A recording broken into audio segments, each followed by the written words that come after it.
So you have your beautiful Lazy Boy recliner in your home, and whether it's brand new and just had it delivered or you've had it a while, sometimes the remote needs to be resynced. So we're going to just go over that real quick and get you set up, ready to roll.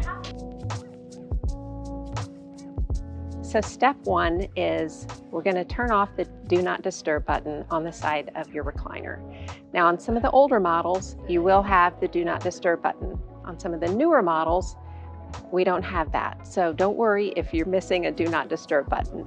You'll need to unplug your recliner. The next step is to remove the two 9-volt batteries out of the battery pack that goes with the chair. Then take the batteries out of your remote. They're just in the back here. Wait 10 seconds and the chair will reset itself. Oh, and be sure that your batteries are working and they're fresh. And then we're going to put the batteries all back in and plug the unit back into the wall.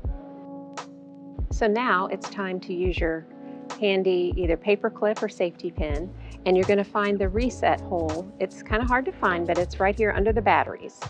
You're going to press in there until it clicks, like you've actually pressed a button, and that will reset the remote. Then we're going to go on a search for the Find Me button, which is a little magnifying glass on the side of the chair. And you're going to press on that, and it's going to beep at you. So we've successfully resynced your remote with your chair. If it still doesn't work, there could be a problem and we want to help you with that. So it might be best to reach out to our service department and we can help you.